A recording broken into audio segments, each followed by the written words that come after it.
কর্তামশাই বাড়ি ফিরলে আমি যেন কিরকম একটা হয়ে যাই, মানে ভিডিও আপলোড করতেই ভুলে যাই। তো ফাইনালি আজ আমার কর্তামশাই বাড়ি ফিরবে, তার জন্য একটু গোছগাছ করে নিলাম। আর আজকে সারাদিনটা আমরা কি করছি না করছি সবটাই শেয়ার করব। আর কর্তামশাই আমাকে কিন্তু ঘুরতে নিয়ে গেছিল, তো কোথায় ঘুরতে নিয়ে গেছিল সেটা যদি দেখতে চাও অবশ্যই করে কিন্তু পুরো ভিডিওটা দেখতে হবে। তো চলো শুরু করি ব্লগটা। A few moments later. কর্তামশাই বাড়ি ফিরলে সেই দিনটা যেন আলাদা রকমের একটা ফিলিং হয়। তো যাই হোক, দেখো সকাল সকাল আমি অনেকগুলো ফুল তুলে নিয়ে এসেছিলাম আজকে, আর সেগুলো এখন বসেছি মালা গাঁথতে। আর সেই দিনটা ছিল বৃহস্পতিবার। তোমাদের দাদা ভাই বাড়ি আসবে জন্য একটু আনন্দে আনন্দে বেশি কাজ করে ফেলছি। যাই হোক, দেখো আমি বসেছি ফুলের মালা গাঁথতে। আর এইভাবে কে কে ফুলের মালা গাঁথো অবশ্যই কিন্তু কমেন্ট করে জানাবে। আর এরকম ভাবে মালা গাঁথতে তো বেশ ভালোই লাগে। তো যাই হোক, যেহেতু আমাদের 3টে ঠাকুর আছে, তো এইভাবে 3টে আমি মালা গেঁথে নেব। আর তোমাদের সঙ্গে গল্প করতে করতে প্রায় কিন্তু আমার মালা গাঁথাটা হয়ে এসেছে। আর দেখো ঠিক কেমন হয়েছে। তো যাই হোক, এখন আমি দেখে নেবো যে মালাটা ঠিকঠাক আছে। তবে এই মালাটার মধ্যে যদি আরো কোনো রঙিন ফুল দেওয়া যেত তাহলে আরো দারুণ লাগতো। আমার কাছে যেহেতু এই সাদা ফুল রয়েছে, আর দেখো কয়েকটা শুধু আমার কাছে নয়নতারা ফুল রয়েছিল, তো সেগুলো দিয়ে সুন্দর করে প্লেটগুলোকে সাজিয়ে দিলাম। আর সেই দিন যেহেতু বৃহস্পতিবার ছিল, আর জানোই তো ঠাকুর ঘরে কত রকমের কাজ থাকে। তবে পুজো করার ব্যাপারে মা আমাকে প্রচুর হেল্প করে। যেমন কতগুলো ফুল নিয়ে এসে দিয়েছিল, আর তারপরে এই যে বাসনগুলো দেখছো সব কিন্তু মা মেজে দিয়েছিল। যেহেতু মার ঘরে ঠাকুর ঘরটা রয়েছে, আর মা অনেক সকালে ওঠে, প্রায় 5টার দিকে 4:30 দিকে এরকম উঠে বসে থাকে। তো যাই হোক, দেখো আজকে আমি আমার বিছানার চাদরটাকে পুরো পাল্টে দিলাম। আর আজ শুধু তোমাদের দাদা ভাইয়ের পছন্দের জিনিসগুলোই আজ আমি করব। মানে এই যেমন বিছানার চাদরটা সবচাইতে বেশি পছন্দ করে সাদা কালারের, তো তার জন্য এই চাদরটাই পাড়া হলো। আর পছন্দ করে আমি যেন শাড়ি পরে থাকি, তো যার জন্য বহুদিন পর আজ একটু শাড়ি পরে নিয়ে। আজ বাইরে প্রচন্ড পরিমাণে গরম, তবুও কথা রেখেছি। চলো এই শাড়ি পরা নিয়ে তোমাদের সঙ্গে একটা গল্প শেয়ার করি। মানে তোমাদের দাদা ভাইয়ের একটা গল্প, যেটা আজীবন আমার কাছের থেকে যাবে বা গল্পটা মনে থাকবে। তো যাই হোক, প্রথম যখন আমি বিয়ে হয়ে এসেছি, তোমার দাদার ইচ্ছে ছিল আমি যেন কোনোদিনও নাইটি না পরি, যেন সবসময় শাড়ি পরেই থাকি, যেহেতু শাড়িটাও বেশি পছন্দ করে। আর আমাদের বাড়িতে আমার শাশুড়ি মা বলো, জেঠি শাশুড়ি মা বলো, সবাই নাইটি পরেই থাকে। আর আমার শাশুড়ি মা শ্বশুর মশাই সবারই ইচ্ছা ছিল আমি যেন নাইটি চুড়িদার এইসবই বাড়িতে সবসময় পরে, মানে শাড়ি পরে থাকার কোনো প্রয়োজনই নেই। তোমাদের দাদা ভাই যেহেতু শাড়ি পছন্দ করে, তো আমি বহুদিন শাড়ি পরেছিলাম। তো তারপর হঠাৎ করে মনে হলো যে না, নাইটি পরবো। এত পরিমাণে গরম ছিল, আর শাড়ি পরে কাজ করতে না খুবই অসুবিধা হয়। তো একদিন আমি না বলি নাইটি পরে নিয়েছিলাম, আর সেই দিন মানে আমার সঙ্গে এত রাগ করেছে, তো সেই দিন আমার সঙ্গে আর কথাই বলেনি। তো সেই দিনটা মনে থাকবে। তো তারপর আস্তে আস্তে সবকিছু ঠিক হয়ে গেছে। তো আমি বলেছিলাম যে শাড়ি পরে কাজ করতে অসুবিধা হয়, তার জন্যই নাইটি পরেছে। তারপর আস্তে আস্তে ঠিক হয়ে গেছে, মানে মেনে নিয়েছে যে হ্যাঁ তুমি নাইটি পরে থাকো, কোনো অসুবিধা নেই। তো বহুদিন পরে এরকম শাড়ি পরলাম, তো বেশ ভালোই লাগছে। তো এইদিকে দেখো সোফার কাভারটাও আজকে একটু চেঞ্জ করে নিয়েছি। তো এই কাভারটা 2 দিন আগেই আমি ধুয়ে দিয়েছিলাম। আর আমি কাজ করতে করতে এদিকে আমার কর্তামশাই চলে এসেছে, মানে তোমাদের দাদা ভাই ফাইনালি বাড়ি চলে এলো। আর দেখো পাপা কত আনন্দ করছে, মানে ওর বাবাকে অনেক দিন পর দেখতে পেয়ে ওরও একটা আলাদা রকমের ফিলিংস, মানে ও খুব লজ্জা পাচ্ছিল প্রথমত। তো যাই হোক, কর্তামশাই বলেছে আজকে ঘুরতে নিয়ে যাবে। তো কোথায় ঘুরতে নিয়ে যায়, তো চলো সেটাই তোমাদের সঙ্গে আজকে আমি শেয়ার করব। তো বাড়িতে যেহেতু এসেছে, সবার প্রথমে ফ্রেশ হবে। তো ফ্রেশ হয়ে খাওয়া দাওয়া সেরে তারপর কোথায় ঘুরতে যাব সেটা তো তোমরা দেখতেই পাবে। তো দেখো শখের গাড়িটা বের করে নিল, বের করে এখন মুছতে লেগেছে, কারণ বহু দিন ধরে পড়েছিল, মানে জবের থেকে এখান থেকে গেছে, তবে থেকে গাড়িটা পড়েই। তো ফাইনালি তোমাদের দাদাভাই বাড়ি এসেছে, আর বিকেলবেলা একটু বেরিয়েছি আমরা ঘুরতে, অনেকদিন ধরে তো ঘুরতে যাওয়া হয় না। তো আজকে যাব হচ্ছে একটা গ্রামে মেলা আছে, তো ওই মেলায় যাবো। মেলাটার জায়গাটার নাম কি গো? ভান্ডারটি গুড়ি।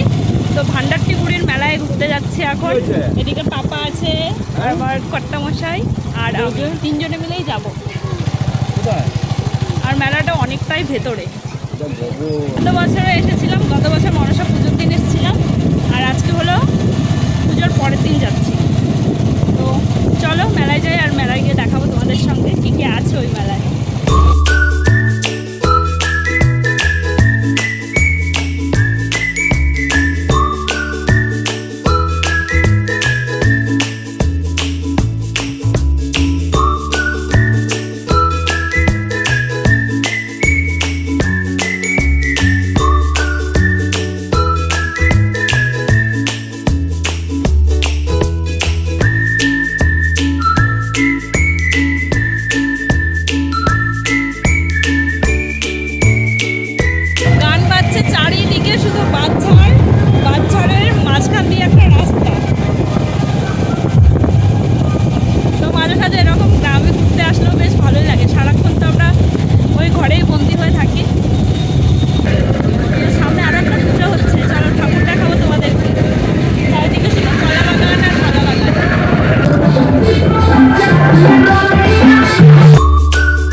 প্রচুর গাছ পাওয়া যায়, দেখো।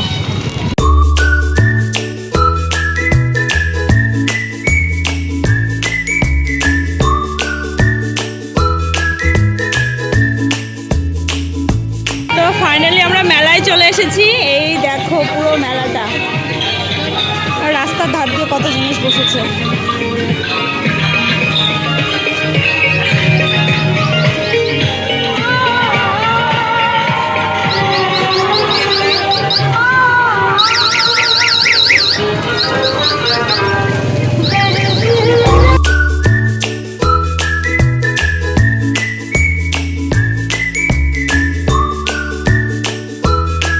পুরো কাদা গাইস, মেলায় এসেছি তো পাপাকে গাড়িতে ওঠাবার জন্য নিয়ে আসলাম, কিন্তু এদিকে এখনো খোলেনি, মানে সন্ধ্যার আগে হয়তো খোলে না। আর কাদার জন্য কেউ আসে না, এখন চারদিকে কত খাট, পুরো খাট পালো।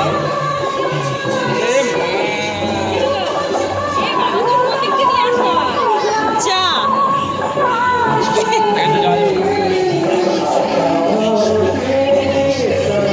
আসো, এদিকে কল নেই কোনো।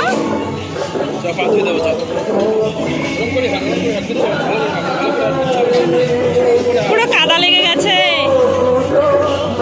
মেলা ঘোরা তো মোটামুটি কমপ্লিট। এই কাদার মধ্যে এখন পাপাকে কিছু খেলনা কিনে দেওয়া হবে, আর আমরা কিন্তু খেলনা নেওয়ার জন্য এই মেলাতে এসেছি। চারিদিকটা একবার দেখো, এত কাদা হয়েছে, এত কাদা হয়েছে কি বলবো। মানে মনসা পুজোর দিন প্রচণ্ড বৃষ্টি ছিল, আর আজকেও খুব বৃষ্টি হয়েছিল সকালবেলা।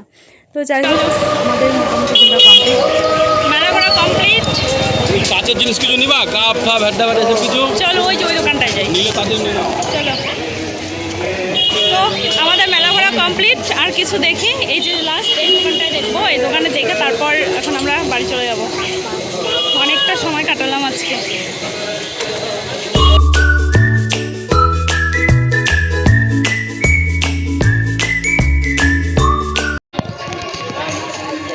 তো আমাদের কেনাকাটা করা কমপ্লিট। এই যে পাপার জন্য অনেক কিছু নিয়েছে, বাড়ি গিয়ে তোমাদের সঙ্গে শেয়ার করবো।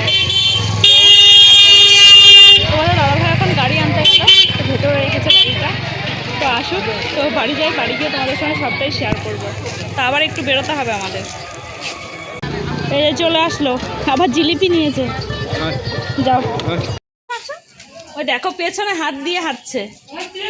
বাবা রে, বুড়ো মানুষের মতো পেছনে হাত দিয়ে হাঁটছে। বাবা